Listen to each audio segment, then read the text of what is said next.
Bonjour et bienvenue à ce séminaire qui a pour but de traiter de l'importance d'une bonne gestion de stock et donc d'entrepôt dans la conjoncture actuelle et de l'importance encore plus importante de la simplicité de mise en œuvre de cette solution. Je suis Didier Faure et je suis aujourd'hui accompagné de Lionel Albert et nous allons co-présenter ce séminaire ensemble. Lionel. Tout d'abord, pourquoi ce séminaire? Parce que nous partageons, Oracle et Eragroup, une conviction commune. Comme je l'ai dit en introduction, la gestion d'entrepôt est un maillon essentiel de la résilience logistique des entreprises, parce que cela permet d'avoir à la fois de la flexibilité et de l'adaptabilité. Le but est de répondre à des imprévus, que l'on parle d'imprévus internes ou externes, d'amélioration continue. L'excellence logistique est un chemin sans fin. On n'est jamais arrivé au bout du chemin. Si on s'arrête, on se fait doubler, donc ce n'est pas bon.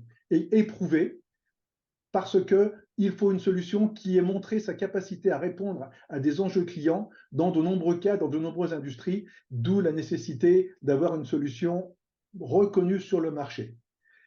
Et qui soit un complément au système d'information en place pour être facile à mettre en œuvre, ne pas impacter fortement ce qui fonctionne déjà comme vos ERP, d'où le choix que nous avons fait conjointement de proposer une solution en mode SaaS.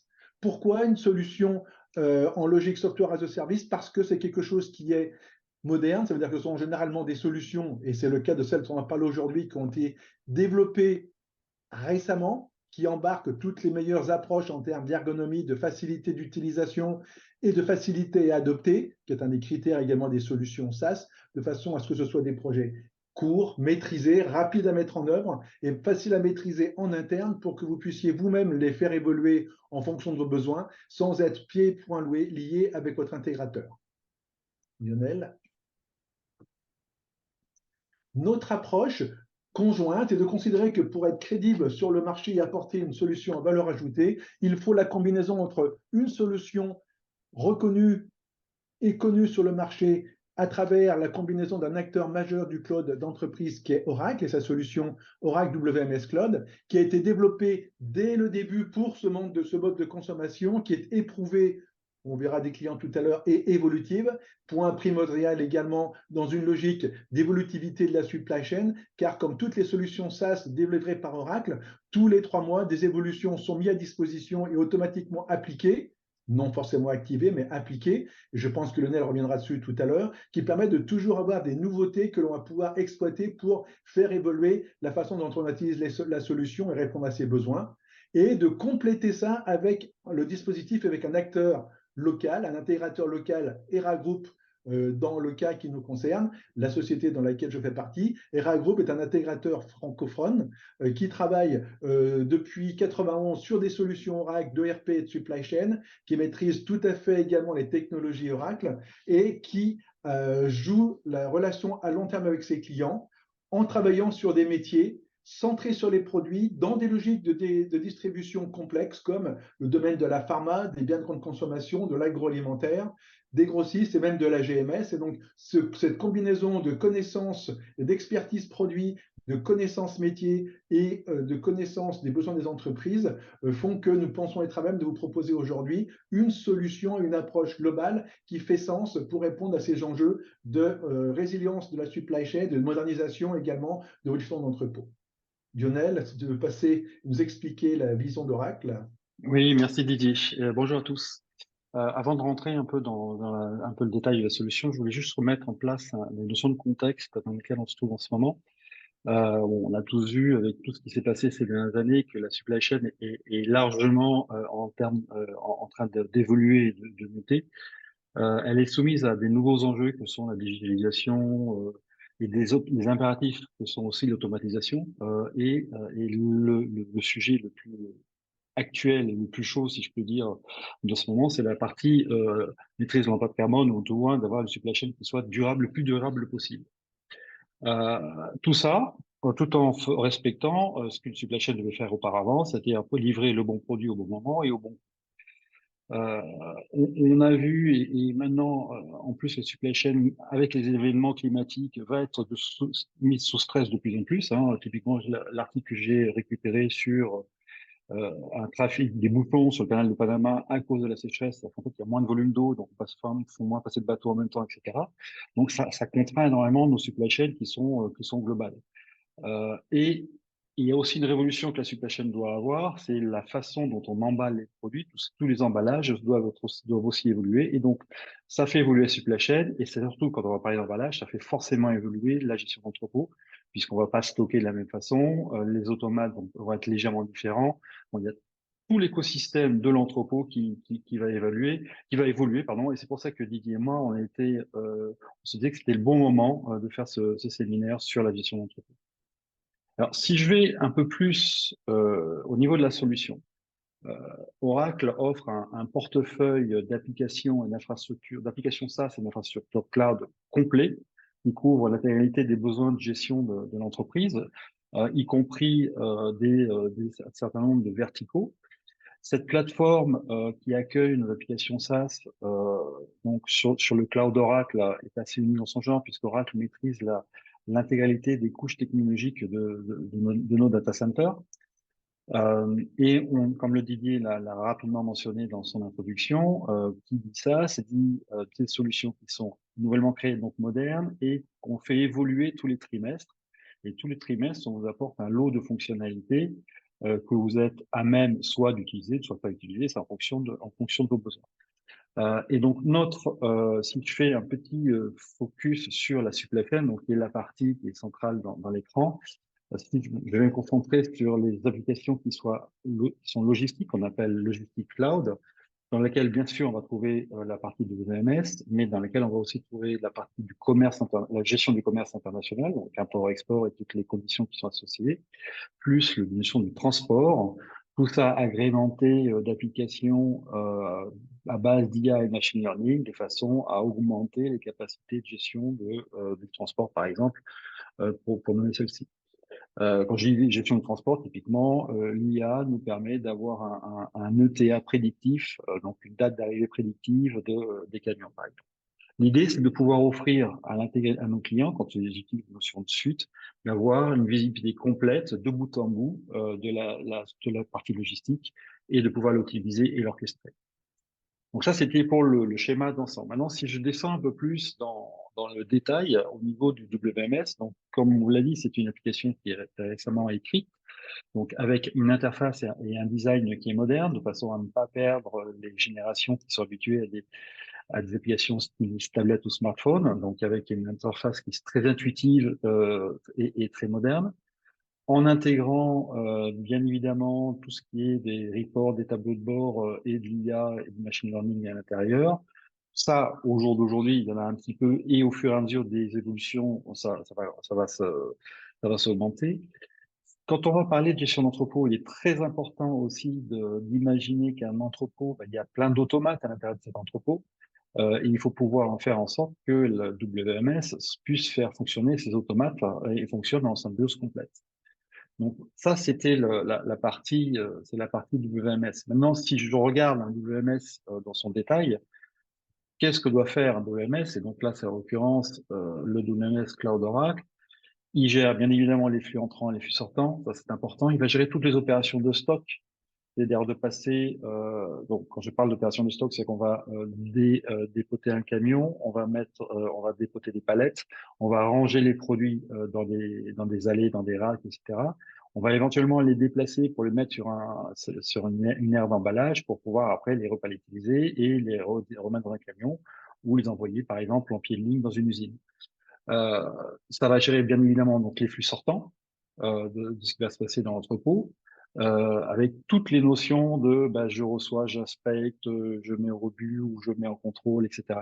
Et après je range, je compte, j'imprime des étiquettes, bien évidemment derrière aussi il y a toute la partie slotting, à quel endroit je le range, sur quelle allée, sur quel rack, etc. Euh, la notion de mobilité, on va y venir, et puis la gestion des automates. Et tout ça, bah, ça se fait aussi dans l'écosystème de l'entreprise, c'est-à-dire qu'il faut que ça discute avec les gestions des stocks de l'ERP, ça discute avec l'order management qui lui va donner les ordres de livraison, ou les achats qui lui va donner les ordres d'arrivée des commandes d'achat. Sans mentionner bien évidemment la partie transport qui est complètement inhérente et très très liée à la gestion d'entrepôt. Euh, Qui dit WMS moderne dit aussi la notion de mobilité dans l'entrepôt, c'est-à-dire qu'en fait maintenant on ne peut pas imaginer un cariste ou un employé d'entrepôt sans avoir une application nomade ou mobile, que ce soit des terminaux durcis comme on peut voir sur le côté gauche, voire des tablettes pour le gestionnaire d'entrepôt ou des terminaux qui sont montés sur le chariot élévateur, par exemple, l'impression d'étiquettes, et on y met aussi une notion de connexion avec les automates de gestion par la voix. C'est quand on a les deux mains occupées à faire quelque chose, piloter un WMS par la voix, c'est quelque chose qui est aussi très prisé en ce moment. Alors, quand on va parler de gestion d'entrepôt, après, et c'est là où vous avez besoin de savoir de quoi vous avez besoin en termes de gestion d'entrepôt. Donc, on a le niveau, on va dire le niveau 1, le level 1 qui est en bas à gauche. Donc, ça, c'est une classification du Gartner, pour ceux qui ne sont pas familiers avec celle-ci. Donc, le niveau 1, qui est juste la gestion des stocks classique, et celle-ci est généralement assurée par la gestion des stocks de l'ERP. Le niveau 2, c'est quand on considère qu'on a un entrepôt un peu structuré, avec des allées et des étages et des casiers. Et donc, on va simplement avoir des emplacements qui sont statiques et une gestion d'emplacement qui est relativement basique. Le niveau 3, là, on va gérer les emplacements de façon dynamique, où c'est en fonction de ce que au moment où je vais déclarer je range, ça, c'est c'est la WMS qui va indiquer quel type d'allée ou dans quelle allée et dans quel rack il faut aller ranger. Et donc là, c'est le système qui pilote le rangement. Le niveau 4, on va rajouter l'intelligence avec une notion de capacité à faire du chariot élévateur, du convoyeur ou de je sais quel automate. Et puis après, le niveau 5, c'est quand j'ai complètement automatisé mon entrepôt. Et là, j'ai un minimum de personnel dans l'entrepôt et j'ai un entrepôt qui est complètement automatisé. Ce qu'on offre chez Oracle et avec l'intégration de RA Group, c'est on peut partir de la gestion des stocks simple de l'entrepôt avec Inventory jusqu'à la gestion hyper avancée d'un entrepôt très automatisé. Donc voilà, ça c'était un peu pour vous faire un rapide survol des fonctionnalités du WS Cloud d'Oracle et de ses fonctionnalités. Tout ça, et je vais juste finir sur cette page du Gartner, Oracle est d'ores et déjà, même si c'est une solution qui est relativement récente, placée dans le Magic Quadrant en haut à droite, parmi les leaders, avec notre offre WMS Cloud, qui est un WMS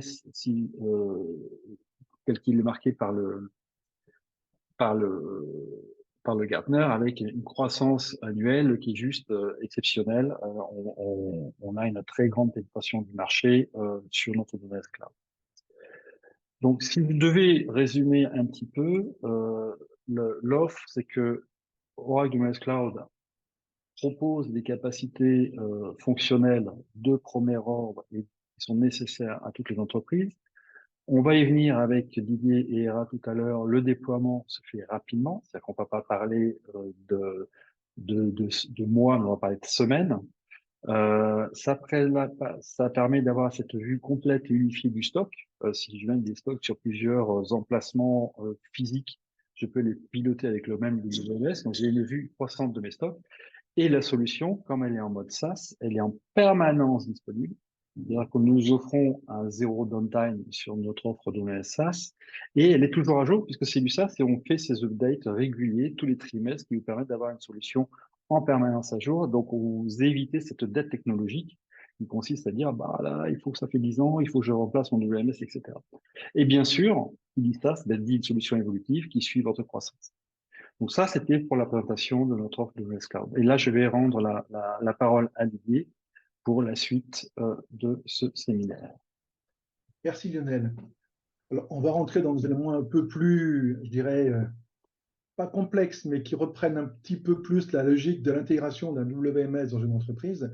On a représenté ici un petit peu les deux mondes, le monde de la gestion, le monde de l'exécution. Le monde de la gestion, typiquement, c'est le RP. Et dans le RP, on va retrouver des flux. Donc, c'est des flux d'achat, de vente, de production, qui peuvent être liés entre eux, peu importe, qui vont générer à la fois, à partir de ça, des attentes de réception et des demandes d'expédition ou de transfert. On parle d'expédition sur vente, de transfert ou de mise à disposition au pied de ligne, par exemple, pour le côté industriel de produits qui vont devoir être exécutés ensuite. Et puis, dans l'ERP, au-delà du côté exécution qu'on va voir dans un instant, l'ERP, typiquement, son rôle, c'est de gérer une gestion quantitative résumée de façon à avoir une gestion de disponible qui va pouvoir affecter ou pas en masse à des opérations. Et ce n'est pas lui qui va gérer le fait que cet article est disponible pour le lot 1, 2, 3 dans l'allée 1, la travée 2 et puis la hauteur 5. Donc, celui, c'est une gestion résumée, mais qui a pour but de permettre au flux opérationnel de fonctionner.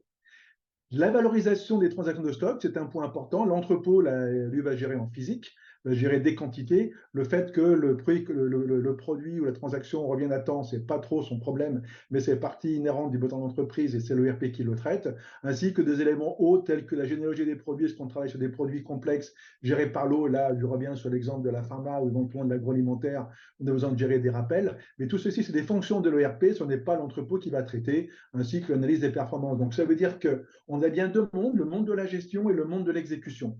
L'exécution, l'entrepôt, le WMS Cloud, on va retrouver là. On a d'autres types d'exécution qui peuvent exister au-delà du WMS, que sont les 3PL ou les sous-traitants, mais on va se focaliser sur l'entrepôt aujourd'hui. Et la problématique que l'on va avoir lorsqu'on parle d'entrepôt, c'est que toutes ces informations qui doivent descendre dans l'entrepôt et qui doivent remonter de l'entrepôt vers l'ERP pour confirmer ou infirmer l'exécution de transactions ou remonter des informations de type inventaire qui vont modifier les balances de stock telles que le voit l'ERP, ont besoin de pouvoir fonctionner de façon tout à fait transparente, de façon très efficace et temps réel pour garantir une réalisation rapide et en temps et en heure et répondre donc aux besoins de performance supply chain et de résilience de la supply chain. Lionel, s'il te plaît. Pour ce faire, WMS Cloud est fourni avec un certain nombre de connecteurs. Alors, ça s'appelle des REST API, mais ça c'était plus pour les gens de l'informatique que pour des personnes du côté métier. Mais le principe à bien comprendre, c'est que WMS Cloud est fourni avec un ensemble de connecteurs de points d'interface, si vous voulez, qui couvrent tout ce que peut faire le WMS. Que l'on parle éventuellement même de paramétrage, par exemple, retrouver les notions d'article ou de fournisseur. Le côté emplacement, c'est rare, c'est directement géré dans l'entrepôt parce que l'ERP ne va pas gérer le détail des emplacements. De pouvoir dialoguer avec des systèmes de type divers et variés, qu'on parle de gestion à la voix, remonter des informations rapidées sur les opérations, de dialoguer avec des terminaux embarqués ou autres. Donc, le côté opération, ça va se faire à travers également cette logique de connecteurs.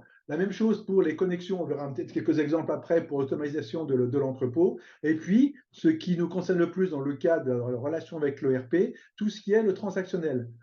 ERP ou autre application de gestion de l'entreprise. Je suis un tout petit peu réducteur en parlant d'ERP. L'ERP est incontournable. On va retrouver les informations qui vont descendre entre les commandes d'achat à réceptionner, les commandes de vente à livrer, etc. Mais on va retrouver aussi des éléments qui sont plus liés, par exemple, à une intégration avec un module transport.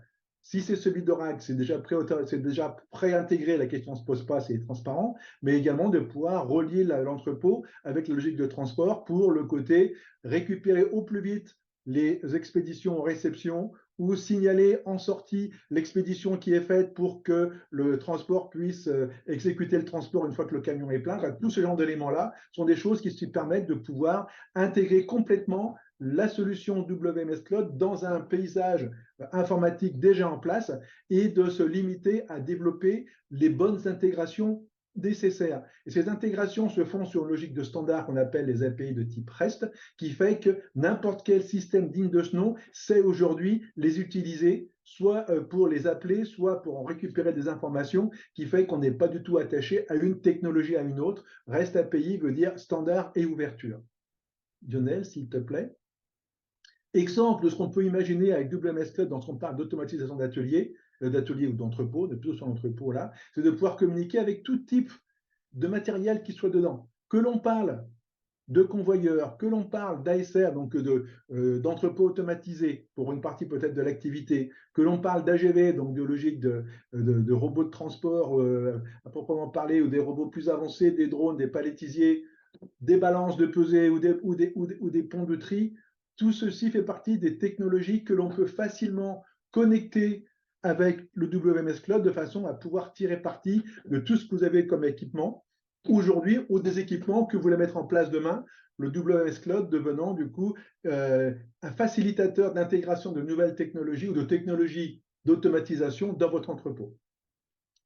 Un autre aspect, merci Lionel, qui est de dire qu'il y a l'intégration avec l'ERP. J'en ai parlé un petit peu, mais voilà un cas un peu plus concret. J'ai pris comme exemple, aux surprises, un ERP d'origine Oracle qui s'appelle JD Edwards, qui est sans doute celui que je connais le mieux, donc sur lequel on va utiliser en fait à la fois ce que fournissent les solutions, comme les API d'Oracle de Cloud, WMS Cloud, qui sont celles qu'on a rapidement vues. Il y en a 270, je ne vous ai pas toutes listées parce que c'est un peu long et pas forcément à forte valeur ajoutée pour cet exercice de présentation. On va retrouver à l'autre bout de la chaîne tout ce que l'ERP sait mettre à disposition comme outil d'intégration et d'interfaçage. Dans le cas de JD Edwards, on va parler de business services, on va parler d'orchestration, de piloter comment l'ERP doit réagir lorsqu'on reçoit une information en entrée de type une expédition a été confirmée, bon, qu'est-ce que je fais avec ça? Donc, ils permettent du côté de l'ERP de piloter à la fois les sorties d'informations, les entrées d'informations, et puis pour orchestrer tout ça, dans la proposition de valeur qu'on a à vous faire aujourd'hui, pour traiter à la fois le transfert des fichiers de référence, des données de référence, qu'on parle d'articles ou de tiers, ou tout ce qui est transactionnel, c'est d'utiliser les outils d'intégration Oracle qui font partie de la plateforme dont a parlé Lionel tout à l'heure, qui permettent de piloter, de définir ces orchestrations, de les suivre, les administrer, et puis qui plus est, dans le cas du monde Oracle, d'utiliser des connecteurs. Il y en a qui existent pour le WMS, d'autres pour JD Edwards, d'autres pour d'autres solutions ERP ou fonctionnelles autres d'Oracle, et même dans un monde non-Oracle comme SAP qui permettent de simplifier, ça c'est pour les gens de l'informatique chez vous de nouveau, complètement la façon de paramétrer, de déployer et de maîtriser ces intégrations qui peuvent être quelquefois un peu complexes. C'est souvent là que se pose la complexité dans la logique dans la logique d'exécution des projets.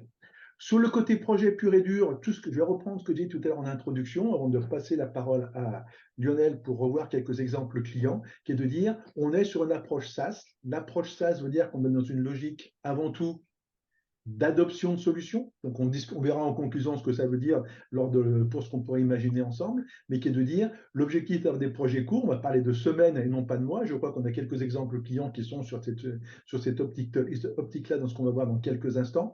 Des logiques aussi qui est pour but de dire je ne vais pas reconstituer une solution complètement spécifique à mes besoins, d'où cette logique aussi d'adoption, mais qui permettent de faciliter, de faciliter et de réduire les délais de projets. D'ailleurs, des projets aussi qui sont en mode, alors je n'ai pas un terme qui est un peu galvaudé aujourd'hui, en mode agile, qui veut dire qu'on peut commencer avec des fonctionnalités de base et les étoffer, les faire évoluer au fur et à mesure du temps, parce que le produit est fait de cette façon-là. On n'est pas obligé de tout faire tout de suite. Le but est d'avoir déjà de la valeur et des résultats très vite, en quelques semaines, et puis après, en fonction des besoins, d'étoffer le scope dont on a besoin ou la profondeur dont on a besoin en fonction de départ. On peut commencer par des typologies de produits, puis après on rajouter d'autres. Intégrer dans le WMS Cloud aussi quelque chose que l'on peut faire également, ce sont toutes les prestations en valeur ajoutée que l'on veut faire dans le WMS, qui est par exemple un cas qu'on avait vu qui était de faire de la mise sur cintre. Ce n'est pas forcément fait en stock, mais c'était vraiment de l'expédition, des opérations de celle-ci, ou un autre client avec qui on a travaillé, qui travaille dans les batteries, qui était au moment du chargement des batteries, de vérifier que les batteries sont bien chargées au bon niveau, éventuellement de les recharger, enfin c'est long, donc généralement de les remplacer par des batteries chargées, mais des éléments à valeur ajoutée qui sont au-delà du simple fait d'aller prendre quelque part un produit, éventuellement de l'emballer et de le charger dans un moyen de transport, que l'on parle de conteneur ou qu'on parle de camion par exemple. Donc voilà rapidement ce que j'avais à dire sur cet aspect-là, et je rends la parole à Lionel pour reprendre quelques exemples clients. Merci Didier, c'était très intéressant. Donc après, en termes de clients, vous voyez que sur ce slide, c'est un exemple, mais on en a dans un peu tous les domaines, un peu partout dans le monde. Typiquement, si je prends celui qui est en haut à gauche, Takealot, c'était un peu le tout premier client. C'est en fait Takealot, c'est un Amazon-like. C'est un Amazon qui est basé en Afrique du Sud. Donc il y a des gros volumes de colis à manipuler tous les jours. Donc là, c'est un exemple. On a par exemple Huhtamaki, qui est un fabricant d'emballage qui se situe en Finlande, qui lui aussi utilise un WMS, ou plus proche de nous en France, Massimo Zanetti, qui automatise son entrepôt de Rouen avec nos solutions. Mais on a aussi des 3PL comme Kuehne+Nagel qui, par exemple, sur un besoin de contrat, a dû déployer un WMS rapidement pour pouvoir remporter le contrat de son client. Donc on en a un peu partout. Et ce que je voulais faire, c'est passer un peu plus de temps sur ce slide-là pour vous donner un peu des exemples clients et pourquoi ils ont choisi cette solution. Donc on en a quelques-uns qui ont choisi cette solution pour des questions de mise en œuvre rapide. Typiquement DP World. DP World, vous les connaissez peut-être pas forcément, mais c'est l'un des plus gros opérateurs mondiaux de ports, gestion de port maritime, et qui avait besoin d'automatiser, de déployer rapidement des ports post-Covid pour pouvoir satisfaire la relance de la supply chain mondiale. Donc, ils ont eu besoin de mettre en place rapidement des gestions d'entrepôt sur les ports. Grupo Bimbo aussi, qui est plutôt lui dans le consumer good aux États-Unis, qui a eu besoin de déployer rapidement un WMS. On Lionel, a, oui, pardon, Bimbo, c'est en Argentine. en Argentine, pardon, ah, À excuse-moi. base. Mais ils J'avais sont le, mondiaux, hein, mais ils viennent d'Argentine au départ. j'avais le continent, j'avais pas la hauteur. Merci Didier. On a Coca-Cola, par exemple CCI, c'est la partie emballage, embouteillage de Coca-Cola en Turquie qui déploie le WMS et le TMS d'ailleurs aussi conjointement pour avoir cette notion de vue unique des stocks. Donc Coca-Cola en Turquie et dans cette zone-là a plusieurs entrepôts, donc vous avez besoin d'avoir cette vue consolidée de tous les stocks. Il y a aussi, donc là, je vais mentionner Takealot, lui, c'était son besoin, c'était d'avoir un WMS qui évolue en fonction avec sa croissance. Donc, donc Takealot, typiquement, ils ont cherché effectivement une solution qui permettait de gérer les pics. Là, vous avez, par exemple, 1800 Flower qui a besoin de gérer des pics de saison, de haute saison, et donc avec 750% de hausse de pics de demande, ça, il faut quand même pouvoir absorber ce genre de choses. On va retrouver Nadi Medical qui est aussi dans ce domaine-là. Nadi Medical, c'est un répartiteur pharmaceutique en Arabie Saoudite qui a aussi besoin de gérer des pics. On a aussi d'autres clients qui avaient besoin de mettre en place un WMS en back-office, si je peux m'exprimer comme ça, de gestion de e-commerce, donc pour pouvoir traiter toutes les commandes du e-commerce. Donc, tout un tas d'exemples. Ce qu'il faut retenir, en fait, c'est une solution qui se met rapidement en place, qui rend service tout de suite, qui est facilement déployable et qui est maîtrisable par les employés de façon assez rapide. Donc, c'est ça qu'il faut voir et qui est complète en termes de gestion. Si je fais une petite focalisation sur Nadi Medical. Donc, Nadi Medical, c'est un répartiteur pharmaceutique qui a eu besoin de très rapidement gérer plus de 1500 clients, commandes clients par jour, qui a eu besoin aussi d'automatiser le plus possible ces entrepôts. Ils ont fait le déploiement en plein Covid, donc en plein confinement.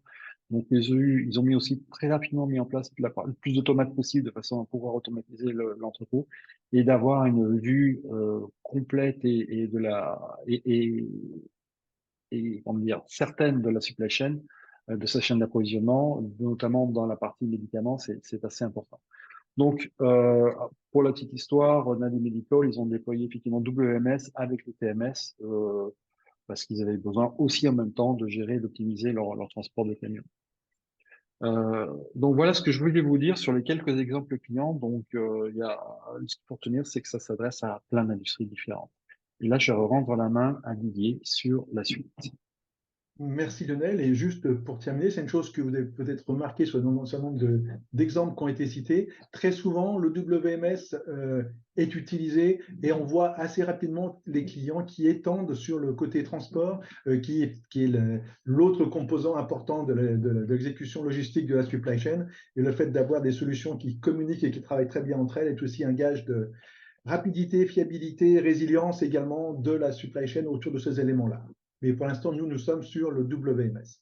Donc maintenant, qu'est-ce qui peut se passer? Bien, vous accédez à ce webinaire dans le cadre d'une campagne où vous avez déjà fourni vos contacts et montrant que vous avez un intérêt potentiel pour cette solution. Donc, ce que nous vous proposons, c'est une évaluation de votre situation, où vous en êtes en termes de solutions, qu'est-ce que vous avez, de vos besoins également, qu'est-ce qui marche pas, quelles sont vos caractéristiques principales, pour faire deux choses, pour valider l'adéquation de notre offre avec vos attentes, parce que, comme on vous l'a dit nombreuses fois, on veut une solution de type SaaS, on a une logique d'adoption, donc il faut-il que la solution réponde bien à vos besoins tels que nous pouvons les comprendre et tels que nous pouvons les discuter avec vous avant d'aller plus loin. Et si jamais cette adéquation avec l'offre est de bon niveau, de vous proposer d'aller plus loin, de faire sans doute une étude plus avancée et si possible, d'aller jusqu'à un projet, mais ça, c'est à voir dans la durée.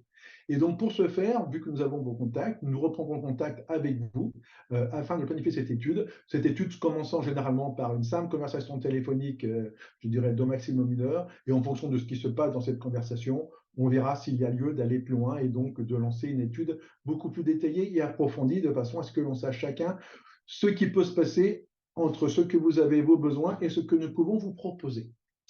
Voilà pour cette partie-là. Et en attendant, pour avoir plus d'informations, parce que c'est frustrant, on vient de passer un moment à parler du WMS Cloud, on ne l'a pas montré. Donc déjà, une première chose que vous pouvez faire, c'est d'aller sur le site web Oracle en utilisant le lien tel qu'il est sur cette présentation et donc que vous allez retrouver. Ce lien vous emmènera directement sur le descriptif détaillé de la gestion d'entrepôt Oracle avec des logiques de contenu, d'autres exemples clients, de démonstration, de présentation rapide de la solution pour que vous fassiez une meilleure idée de ce que ça couvre. Et puis, si vous voulez en savoir un peu plus à propos d'Era Group, n'hésitez pas à venir sur notre site eragroup.fr de façon à mieux comprendre un petit peu notre philosophie, notre approche et les services que nous pouvons offrir. Voilà, il ne me reste plus qu'à vous remercier d'avoir participé et nous avoir écoutés pendant quelques minutes. Je vous en remercie et je vous souhaite une bonne journée. Lionel, je te laisse conclure.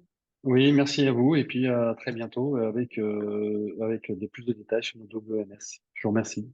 À bientôt.